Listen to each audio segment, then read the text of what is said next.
अस्सलाम वालेकुम मतीउल्लाह जान MJ TV। मेरे साथ आज खास मेहमान हसनात मलिक, सीनियर जर्नलिस्ट और कोर्ट रिपोर्टर सुप्रीम कोर्ट के बाहर मौजूद हैं। यहाँ शारह दस्तूर पे अब सुप्रीम कोर्ट की ये सफ़ेद संगमरमर की इमारत एक खूबसूरत शो पीस के तौर पे अभी भी बाकी है। गो के 26वीं यानी तरमीम के बाद बहुत कुछ बदल चुका है, मगर अगर नहीं बदला तो वो सुप्रीम कोर्ट की इस इमारत की खूबसूरती है जो शारह दस्तूर पे एक मुनफरद बुलंदी पर वाक़या है यह सुप्रीम कोर्ट। और अब यहाँ पे लोगों के लिए आकर यहाँ पे सुप्रीम कोर्ट की इस इमारत और उसके सामने बने इस फवारे से लुत्फ़अंदोज़ होने का रास्ते भी खोल दिए गए हैं। यहाँ आम पब्लिक भी आ सकती है। कम से कम आज के लिए तो हम देख रहे हैं कि ये जो मरकज़ी दाखिली दरवाज़ा है ये बड़े अरसे बाद खोला गया है और यहाँ पे आम लोग भी आके यहाँ पे तस्वीरें बना सकते हैं। मगर तस्वीरें सिर्फ लोग नहीं बना रहे, सुप्रीम कोर्ट के जो नए चीफ जस्टिस हैं याह्या अफरीदी, वो भी तस्वीर पर बहुत यकीन रखते हैं और शायद यही वजह है कि पूरे पाकिस्तान के दौरे पर वो निकले। दूर दराज इलाकों की जो मकामी अदलिया है वहाँ पे जजों के साथ उन्होंने भी बेशुमार तस्वीरें बनाई हैं और प्रेस रिलीज़ें भी जारी की हैं। मगर शारह दस्तूर पर ही मौजूद इस्लामाबाद हाई कोर्ट के 6 जजों ने जो उनसे शिकायत की थी बतौर सरबराह सुप्रीम जुडिशल काउंसिल के खुफिया अदारे उनके घरों में खुफिया कैमरे लगा रहे हैं, उनकी खुफिया निगरानी हो रही है, अहले खाना की, उनके अहले खाना को हरासा किया जा रहा है, उन पर तशद्दुद किया जा रहा है। उस हवाले से चीफ जस्टिस याह्या अफरीदी ने कोई ठोस कार्रवाई नहीं की। हसनात मलिक, आज कल तो सुप्रीम कोर्ट में बड़ी खामोशी है, एक सन्नाटा छाया हुआ है और आइनी बेंच जो है वो भी अब आइंदा हफ्ते से ही सुना है बड़े अहम केसेस की समाअत कर रहा है। मगर आजकल सुप्रीम कोर्ट के आइनी बेंच की खामोशी को आप कैसे देख रहे हैं? बहुत शुक्रिया मतीउल्लाह जान साहब। देखिए, 26वीं आइनी तरमीम के बाद सुप्रीम कोर्ट इररेलेवेंट हो चुकी है और मज़ीद जजेस को उनकी जो फ्रस्ट्रेशन है उसको ख़त्म करने के लिए हुकूमत ने तनख्वाहें बढ़ा दी। 2 मिलियन से ज़ायद तनख्वाह है जज की, 25 लाख तक हो गया जुडिशल अलाउंस मिला के। और भी जो मामलात हैं, CSP अफसर जो है वो सुप्रीम कोर्ट में याह्या अफरीदी साहब अपनी टीम लेके आए हैं। 3 पोस्टें नई क्रिएट की हैं, एक DG प्लानिंग की पोस्ट है, वो भी अपने सूबे से बंदा लाए हैं और इसके अलावा जुडिशल कमीशन का सेक्रेटरी अलग है, सुप्रीम जुडिशल काउंसिल का सेक्रेटरी अलग है, वहाँ भी रिटायर्ड जजेस लाए हैं। रजिस्ट्रार जो है वो भी रिटायर्ड। अब देखना होगा कि उनकी एज जो है वो 65 साल से ज़ायद है, क्या वो काम यानी रख सकते हैं? रूल्स जो सुप्रीम कोर्ट के रूल्स हैं, सर्विस रूल्स, उसके मुताबिक वो काम कर सकते हैं। क्योंकि आपने देखा कि नईम बुखारी को जब PTV में लगाया गया PTI गवर्नमेंट की तरफ से तो कहा गया कि आपकी एज ज़्यादा है, ओवर एज है। तो इस तरह की चीज़ें हैं। याह्या अफरीदी साहब जो है वो अब ज़्यादातर उनका जो विजन है वो ये है कि जी जेल रिफॉर्म में है और बेंच नंबर 1 तो जब से 26वीं यानी तरमीम जो वो के बाद जो तब्दीलियाँ आई हैं वो तो इररेलेवेंट। उस बेंच में तो मैं तो गया ही नहीं अभी तक, 2-3 महीने हो गए अक्टूबर से, और वहाँ केस ही नहीं लगता। बगैर बेहतर तो ये है कि वो एक म्यूज़ियम बना दिया जाए। और जिस तरह अब सुप्रीम कोर्ट में जो मेन रास्ता है, दरवाज़ा, वो खोल दिया गया है कि लोग आए, तस्वीर बनाए, एक किस्म का एक म्यूजियम की शक्ल बन गई है। अच्छा, एक इमेज बिल्डिंग तो हो रही है सुप्रीम कोर्ट की इमारत की, और शायद इसकी ज़रूरत इसलिए भी है कि जिस मकसद के लिए ये इतनी फौजें भर्ती कर दी गई हैं सुप्रीम कोर्ट में, वो फौजें जंग वाली तो है नहीं, ये तो सिर्फ सेरेमोनियल फौज है। वैसे ही शायद जिसके सरबराही कुछ अर्सा पहले हम सुन रहे थे जनरल राइल शरीफ कर रहे हैं, एक इस्लामिक फोर्स के कमांडर भी बन गए थे वो सऊदी अरब में। तो ये सुप्रीम कोर्ट के अंदर ये जो कुछ भी इस वक्त हो रहा है, इसमें आज एक प्रेस रिलीज भी जारी हुई है जिसमें तकरीबन 7,500 के करीब मुकदमात के बारे में बताया गया है कि वो टोटल दायर किए गए थे पिछले 2 महीने में, और उनमें से तकरीबन 3,000 के करीब का फैसला हुआ है। मगर ये नहीं बताया गया कि अब टोटल मुकदमात कितने पेंडिंग हैं, और जो मेरे ख्याल में तो 60,000 के करीब पहुंच चुके हैं। देखिए, अब इस वक्त 19 जज काम कर रहे हैं, 18 है, 17 और 2 एडहॉक नहीं, वो काजी फैसल साहब वो रिटायर हो गया, अब 18 हो गया, अब नहीं आया कोई आदमी। तो ये 18 जज हैं, ठीक है। आइनी बेंच जो है वो दूसरे काम भी, पेंडेंसी तो कम कुछ थोड़ी बहुत हुई होगी, लेकिन क्या सुप्रीम कोर्ट जो है जो 57-58 हज़ार तो होंगे पेंडिंग केसेस, क्योंकि आपको याद होगा कि पहले फुल कोर्ट मीटिंग हुई, कहा गया कि जी केस मैनेजमेंट प्लान जो मंसूर अली शाह साहब ने मुरतब किया है उस पर अमल दरामद किया जाएगा, और कहा गया कि 2 दिसंबर को मीटिंग होगी। लेकिन वो 2 दिसंबर को याहिया अफरीदी साहब ने मीटिंग नहीं बुलाई। वजह ये थी कि मंसूर अली शाह में भी उसमें कोई आवाज़ बुलंद करते कि जी ये जो आईनी बेंच के सरबराह है या जो भी, ये सिर्फ ये जिस तरीके से निज़ाम चल रहा है, आपने देखा कि जो आईनी बेंच जिस तरह बन रहा है उसको एक्सटेंशन खुद अमीरुद्दीन खान साहब अपने वार्ड से दे रहे हैं।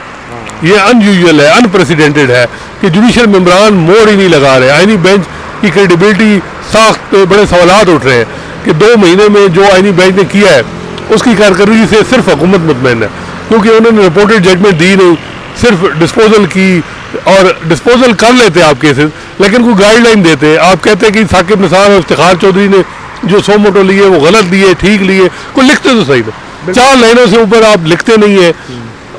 मतलब एक सुप्रीम कोर्ट से पेंडिंग है अभी तक, वो कुछ ऑर्डर पेंडिंग भी है जो जारी नहीं हुआ है। देखिए जारी भी हो भी जाए, लेकिन बात यह है कि कोई सुप्रीम कोर्ट की वेबसाइट पे देखे, बड़ा इंतजार है लोगों को कि आईनी बेंच का कोई एक आध फैसला जो है वो सुप्रीम कोर्ट की वेबसाइट पे आए, पता चले पाकिस्तान में तब्दीली आई है। 26वीं तरमीम के बाद जो जज इस वक्त आईनी बेंच का हिस्सा है वो लिखते, उनका माइंड सेट क्या है, वो चीज़ों को देखते क्या है। ये नहीं हो सकता कि आप 2-4 रिमार्क्स दे दें और जो है वो घंटा डेढ़ की समाअत करें और फिर जी चले जाए। ब्यूरोक्रेट में और जज में फ़र्क होना चाहिए, लेकिन यहाँ 26वीं आईनी तरमीम में बाबू जजेस बगैर इनकी एक टर्म यूज़ हो रही है कि फाइल नोटिंग हो रही है। वही बात जहाँ तक याहिया अफरीदी साहब का है, उन्होंने भी 2 महीने कहते हैं जी मैं बाई बुक चलता हूँ, लेकिन जेल रिफॉर्म चीफ जस्टिस का कैसे पायलट प्रोजेक्ट हो सकता है? अच्छा, हर चीफ जस्टिस ने अपना एक पायलट और पेट प्रोजेक्ट किया है। जैसे वो सियासतदान नहीं कहते, नवाज शरीफ ने मोटरवे बनाया, फिर मेट्रो बस प्रोजेक्ट बनाया, अब ये काम सुप्रीम कोर्ट के जजों ने भी शुरू कर दिया है। यानी कि वैसे तो अख्तियार हुकूमत के दिफाई मामलात पे या हसास मामलात पे चलता नहीं है, तो इधर लोगों के सामने अपनी पब्लिक रिलेशनिंग के लिए ऐसे प्रोजेक्ट वो लॉन्च कर देते हैं। तो जो आपको याद है, आसिफ सईद खान खोसा ने मॉडल कोर्ट्स का एक प्रोजेक्ट लॉन्च किया था, गुलजार साहब ने तजावुजात वाला प्रोजेक्ट लॉन्च किया, वो बिल्डिंग गिरा के बस घर चले गए, वो नसरा टावर की। और फिर उसके बाद साकिब निसार ने डैम प्रोजेक्ट शुरू किया हुआ था, जिसके फंड्स का आज तक नहीं पता चला कितने आए कितने गए। वेबसाइट के ऊपर तो सारी तफसील मौजूद है, लेकिन वो वेबसाइट तक पहुंचने वाले कितने फंड थे उनका अभी तक आज तक नहीं पता। तो ये हर चीफ जस्टिस का एक पेट प्रोजेक्ट था। तो याहिया अफरीदी साहब ने जो काम पकड़ा हुआ है, सिविल जजों के साथ जाके खड़े होकर तस्वीरें बनवाना, उनको गपशप लगाना, तो इससे क्या हौसले उनके बढ़ेंगे या चीफ जस्टिस जो हैं वो राय फरार अख्तियार कर रहे हैं इशारा दस्तूर से सुप्रीम कोर्ट से, जहाँ पे इस्लामाबाद हाई कोर्ट के 6 जजों का खत अभी भी जो है वो उसका फैसला होना बाकी है। देखिए मैं तो इनसे ज़्यादा दाद देता हूँ सिंध हाई कोर्ट के चीफ जस्टिस। कम अज़ कम उनके पास एक केस आया तो उन्होंने आईनी बेंच की जो है ना उनका लिमिटेशन तय की कि ये उनके पास केस है, ये है मामला। यहाँ तो ऐसे लग रहा है कि याहिया अफरीदी साहब, एक होती है ना अंदर अर्ज होती है कि हमने कोई सुप्रीम कोर्ट ने अपनी जो स्पेस हमारी खो गई है, और क्यों खोई है, अंदर से सहूलतकारी हुई है। किसने सहूलतकारी की वो आपके सामने है, जिन लोगों ने की तारीख में नाम उनके आएंगे, जिन्होंने अपने इंस्टीट्यूशन के हवाले से मीर जाफर और मीर सादिक का रोल अदा किया। और बात ये नहीं है, कोई नहीं चाहता कि अदलिया जो है वज़ीर आज़म घर भेजे, एग्जीक्यूटिव के मामलात में इंटरफेयर करे। हमने उस वक्त भी आवाज़ बुलंद की जब इफ्तिखार चौधरी का दौर था या साकिब निसार का दौर था, लेकिन अदलिया का कम अज़ कम वो अपने फैसले तो अमल दरामद कराए। मुझे पता है मखसूस नशिस्तों का केस है 12 जुलाई पर। मैं तो हैरान हूँ, जैसे मोहम्मद अली मजहर और जैसे हसन रिजवी जो आईनी बेंच के हिस्से हैं, वो क्यों नहीं ये बात करते कि जी 12 जुलाई का फैसला है, उस पर अमल दरामद क्यों नहीं हो रहा? क्यों वो खामोश है?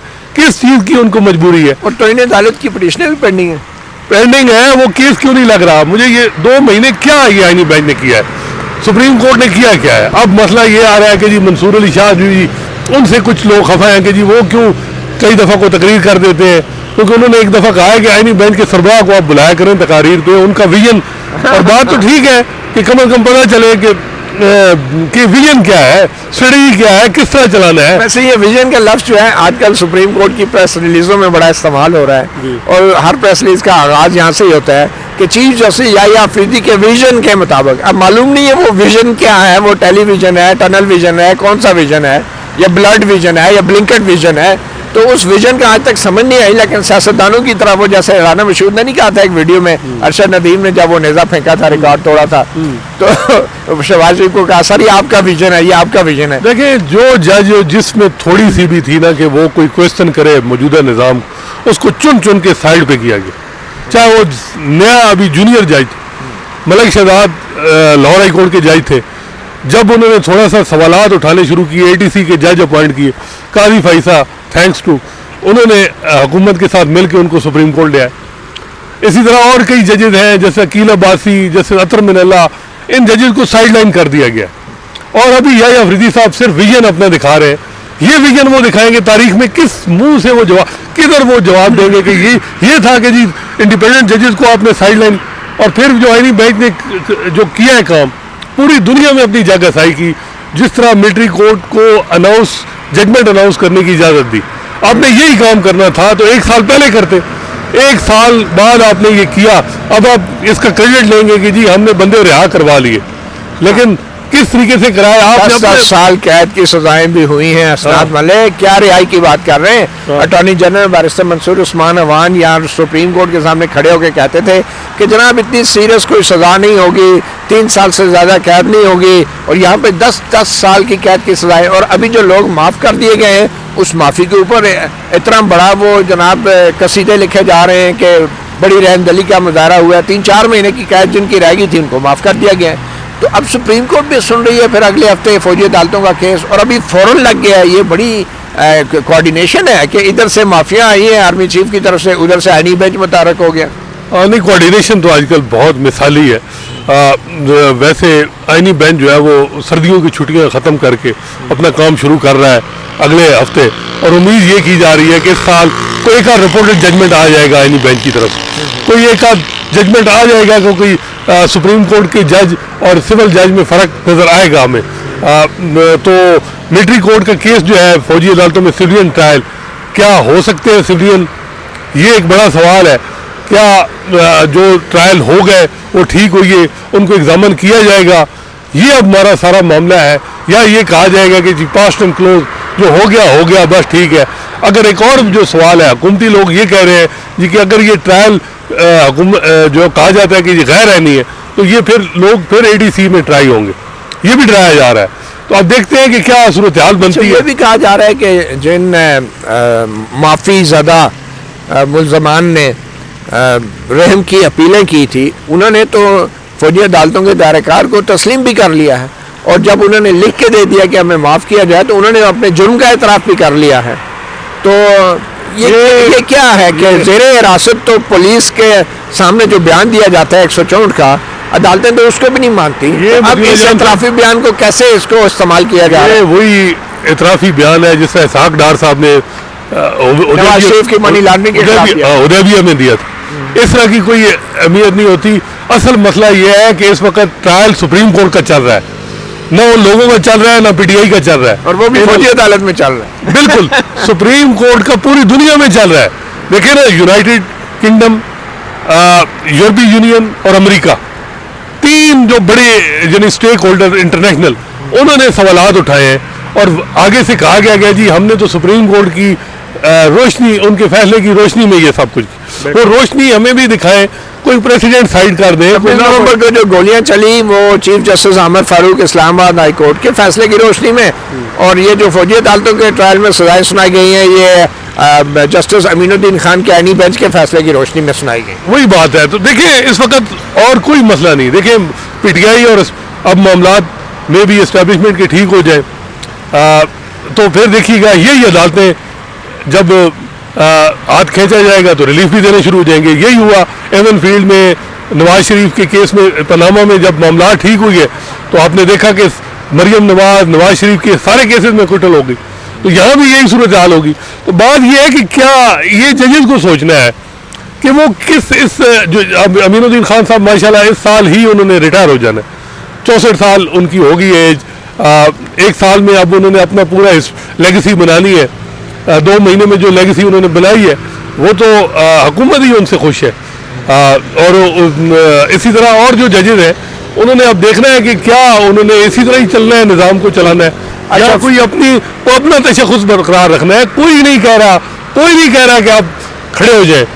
कोई कह रहा है कि थोड़ा सा अपना कोई डिसेंट कर दे, कोई वो कहने कोड़ी मुच्ची, मतलब एक ऐसे ही जिसे कहते हैं ना, दिखावे के लिए कर दे, कोई 2-4 नमाज दे दे, पता चले कि सुप्रीम कोर्ट में है कोई जान है, कोई या कोई कोशिश हो रही है। या अफरीदी साहब, वो बगैर ये लग रहा है कि इस वक्त सारी सुप्रीम कोर्ट सिर्फ नाराज है मंसूर अली शाह कि जी वो क्यों कभी कभार जो बात कर देते हैं, वो हमारे साथ गुलमुल क्यों नहीं जा रहे, वो क्यों नहीं कर रहे। और इनको इतना बड़ा काम हो गया है, एग्जीक्यूटिव ने आपको फतह कर लिया और आप खुश हैं कि जी जाती आपके मामला ठीक हो। अच्छा, अब ये देखे ना कि वो जस्टिस जवाद खाजा पे जो 20,000 रुपए का जुर्माना डाला गया था, उसकी दलील ये दी गई थी बेंच की तरफ से कि ये तो बुनियादी इंसानी हकूक के दिलवाने में ताखीर का सबब बनेगी ये दरख्वास्त कि भाई मुलतवी कर दिया जाए जब तक 26वीं यानी तरमीम का फैसला नहीं होता। तो इसलिए ये एक किस्म की फ्रिवलेस है और इसको 20,000 रुपये जुर्माना। तो अब ये कितना जुर्माना इस आईनी बेंच को पड़ना चाहिए कि ये आज तक एक बुनियादी सवाल का फैसला नहीं कर सके कि सिविलियन शहरियों का फौजी अदालत में ट्रायल हो सकता है या नहीं, और वहाँ पे 10-10 साल की कैद की सजाएं भी सुना दी गई हैं। और अब देखना ये है कि उस 20,000 रुपये जुर्माना आयद करने के बाद ये आईनी बेंच अब कितने जल्दी फैसला करता है। आपको लगता है कि अब जल्द फैसला हो जाएगा? वैसे उम्मीद तो नहीं है। लोग कहते हैं जी अब रेलेवेंट नहीं रहा आईनी बेंच। अब देखें, चीज़ें डायरेक्टली लोग मामलात कर रहे हैं, और मेरा ख्याल है कि यही था कि जो स्टेक होल्डर है वो आपस में बैठे। एक हद तक ये भी ठीक है कि हर मामले में अदलिया का कंधा इस्तेमाल होना, लेकिन अदलिया लोगों के राइट तो प्रोटेक्ट करे ना। अब सहाफ़ियों के साथ कुछ हो और अदलिया बीच में नहीं और सहाफ़ी पे डायरेक्टली बात करें और सारे डायरेक्ट, तो ये एक हो रहा है कि आप फिर किस चीज़ के लिए आपने वोट क्या लिए हुए। मतलब सुप्रीम कोर्ट या हाई कोर्ट के जजेस का क्या काम है इस वक्त? वो ADC के जजेस के जो केसेस जो चैलेंज होते हैं वो भी आपने नहीं टेकअप करने। इस वक्त सिर्फ ये हो रहा है 38 जज लगने हैं, उसका शेड्यूल जारी हो गया है। अब मेरा जज 13 जज हो रहा है कि जी गिव एंड टेक हो रहा है, जी मुझे हमारा एक जज लगा दें, एक आपका लगा दें, ये बात हो रही है। तो मैं समझता हूँ कि इस वक्त सारे जजेस को ब्लेम करना फजूल है और मेरा ख्याल गलत होगा। लेकिन कुछ जजेस ने इस दफ़ा 2-3 महीने में जो रोल प्ले किया है, ये उन्होंने किसी के साथ जो है वो नुकसान नहीं किया, उन्होंने अपने इदारे के साथ किया। जिस इदारे ने उनको परवान चढ़ाई, जिस इदारे की वजह से वो यहाँ बैठे, उन्होंने उस इदारे को किस नहज तक पहुँचा दिया, यानी जिस बर्तन में खाया उसी में छेद कर दिया। देखिए, जो अब मसला ये है कि जिस तरह अब ये इंस्टीट्यूशन है ना, कोई इंस्टीट्यूशन कहीं वो देखते हैं कि जो उसका एक स्पिरिट एक है, जो उसका रोल है, वो कम अज कम वो पीछे ना हो। इस वक्त आप समझते हैं कि जो रोल है वो तो ये है कि एग्जीक्यूटिव के ताबे होगी ये अदलिया। हम कभी भी ये नहीं चाहते कि, और ये है कि अदलिया बहुत पावरफुल हो और जो वो इतना रोल प्ले करे कि पाकिस्तानी पॉलिटिक्स को शेप दे। चले लेकिन कम अज कम ये है कि जो लोगों के जहाँ फंडामेंटल राइट्स वायलेट हो रहे हो और कम अज कम रियासत की तरफ से हो रहे हो, तो वहाँ अदलिया अपना रोल प्ले करे, न कि अदलिया जो है वो उसमें अदलिया क्रीम रोल बन जाए। बहरहाल असनाद, अब ये बताएं कि अटॉर्नी जनरल क्या जवाब पेश करेंगे अब फौजी अदालतों के मामले में जो 10-10 साल की कैद की सजाएं दी गई हैं? क्या आईनी बेंच उनसे ये सवाल भी करेगा कि आप तो कहते थे 3 साल से ज़्यादा नहीं होगी, तो ये क्या है? मेरा नहीं ख्याल कि आईनी बेंच कोई सवाल ऐसा करे भी। ये तो बात यह है ना कि आईनी बेंच से ही सवाल पूछना चाहिए। उनसे क्यों अब कहा क्या जा रहा है कि जी वो आईनी बेंच ने तो अलाउ किया है कि वो इत्तेदाद एहसन साहब ने कहा, फलां जी वो फलां वकील ने, उन्होंने कहा है आपने ओथ लिया हुआ है, चौधरी इत्तेदाद एहसन ने ओथ नहीं लिया हुआ है, आपने प्रोटेक्ट और प्रिजर्व करना कॉन्स्टिट्यूशन को आपने करना है। क्या लगे वैसे आपके ख्याल में बैरिस्टर इत्तेदाद एहसन और दूसरे सीनियर वकला ने ये जो हिकमत अमली बनाई थी कि जी इजाज़त दे दी जाए कुछ लोगों को फैसला सुनाने की, वो नाकाम हो गई है, वो बैकफायर किया उसने? देखिए, वो अगर फैमिली को पूछा जाए, जो फैमिली के लोग हैं वो तो ये कहते थे कि जी वो ताकि सिविलियन कस्टडी में आए और जो जिस 15-20 लोग रिहा हो गए वो अपने पर्सपेक्टिव से। लेकिन मैं समझ जो हमारा जो सिविलियन जो अदालती निज़ाम है, क्या उसको कोई फ़र्क पड़ा है उससे? मेरा तो ये सवाल है कि क्या जो अदालती निज़ाम है वो मज़ीद पस्ती पे गया है, या ये बहुत बड़ा जी तारीख में और इंटरनेशनली उसको कैसे देखा जा रहा है। आईनी बेंच का ज़रा अपना मुहासबा करे कि उसकी क्या सूरत हाल है। या तो वो अब ये होगा कि मुझे लग रहा है कि आईनी बेंच ये कहेगा जी हमने डिक्टेशन नहीं लेनी, इंटरनेशनल पावर जो कहती है कहें, हमारा अपना निज़ाम है, हम अब करेंगे जो हम चाहेंगे करेंगे, ये भी हो सकता है। और ये हमने अटॉर्नी जनरल के पास कोई जवाब साहब रेकोडिक में भी यही कहा था इफ्तिखार जोई साहब ने। उनको जब कहा गया था खालिद अनवर साहब ने कि जी ये लोग चले जाएंगे एक्सेड में, इंटरनेशनल ट्रिब्यूनल में, तो कहा गया जी नहीं वो सुप्रीम कोर्ट का फैसला है। तो सुप्रीम कोर्ट, अगलों ने कहा सुप्रीम कोर्ट भी तो पाकिस्तान की है ना, वो इंडिया की तो नहीं थी। तो ये जो सुप्रीम कोर्ट है ये रियासत का एक सतून है, इसके जो भी कर रहा है वो उसको उस तरीके से देखना है। तो मेरा ख्याल है कि आईनी बेंच जो है वो अब उम्मीद ये कि उम्मीद फिर वही बात आएगी कि क्या उम्मीद नहीं तोड़नी चाहिए। तो ये है कि जी ये जो अब अपना काम शुरू करेगा अगले हफ्ते से, तो लग पता जाएगा कोई फैसले आएंगे। कम से कम सुप्रीम कोर्ट की वेबसाइट पे कम से कम एक 10-12 जजमेंट यकदम अपलोड ही कर दे, तो पता चले कि जी आईनी बेंच लगा हुआ है कोई काम के। वैसे इनको छुट्टियों का काम भी देना चाहिए जजों को, ये बच्चों को जो स्कूल में छुट्टियों का काम देते हैं तो जजों को भी छुट्टियों का काम देना चाहिए। पता चले कि आईनी बेंच ने जी छुट्टियों में 2-4 जजमेंट ही लिख मारे हैं। चलिए ठीक है। अब ये बताएं कि ये जो दूसरा अहम केस भी एक लगा हुआ है आईनी बेंच के सामने अगले हफ्ते से, वो ये धांधली वाला कौन से केस? धांधली वाला वो इमरान खान की पिटीशन। अब उसमें भी देखिए अभी तक आईनी बेंच के सामने ये इम्पोर्टेंट केस है। अब देखते हैं कि इसमें क्या होता है। इसमें कहा जाएगा जी इलेक्शन ट्रिब्यूनल आर्टिकल 225 के तहत वो काम करेंगे, हम इसमें नहीं देख सकते। लेकिन इलेक्शन ट्रिब्यूनल क्या इफेक्टिवली काम कर रहे हैं, जो कल फैफिन की रिपोर्ट आई है उसमें तो ये है कि 27% टोटल अभी केसेस डिसाइड हुई है। 370 टोटल पिटीशन है, उनमें से सिर्फ 101 हुई है और 180 दिन की डेडलाइन वो भी ख़त्म हो गई है। जो ये हाल है ट्रिब्यूनल का, तो मेरा ख्याल है कि उस मामले में तो आईनी बेंच कोई ज़्यादा नहीं वो कहेगा, और उसको जवाब भी है कि आर्टिकल 225 बड़ा क्लियर है, हम क्या करें। जो काम था आईनी बेंच के सामने वो नहीं किया, तो ये नहीं किया। अब ये बताएं कि इमरान खान साहब की तरफ से कन्वे किया जा रहा है कि मैं बनी गाला नहीं जाऊंगा, तो अब मुज़ाकरात जो हैं, आपको मुज़ाकरात का ऊँट किस करवट बैठता दिखाई दे रहा है? आपको लगता है कि मामला तय हो चुके हैं और ये जो मुलाकातें हैं, ये मुलाकात एक बहाना है, प्यार का सिलसिला पुराना है? देखिए मुज़ाकरात जो हैं वो जो बैक चैनल चल रहे हैं, असल मुज़ाकरात वो है जो अली अमीन गंडापुर और मैं भी बशरा बीबी के साथ बातचीत चल रही हो, वो बातचीत होगी। ये लोग ये जो दूसरी बातें हैं ये इतनी रेलेवेंट नहीं है। चले एक ये भी हो गया कि जी मिल बैठ गए। असल मामला है वो 6 जनवरी को क्या 190 मिलियन पाउंड का जो केस है, इसमें इमरान खान और बुशरा बीबी को सज़ा होगी, एक्विटल होगी, या बुशरा बीबी की एक्विटल होगी, वो केस का फैसला बड़ा इंपॉर्टेंट, क्योंकि पीटीआई समझती है कि इस वक्त जो फैसले हो रहे हैं ये ऊपर से नीचे जो अदालतों में ये एग्जेक्टिव इन्फ्लुएंस है, एग्जेक्टिव के इन्फ्लुएंस में 6 जनवरी को क्या एग्जेक्टिव जो जाएगी। अब देखिए यही मेरा ख्याल है कि इसी वजह से ज़बानी डिमांड पीटीआई ने नहीं रखे कल कमेटी के सामने, जो और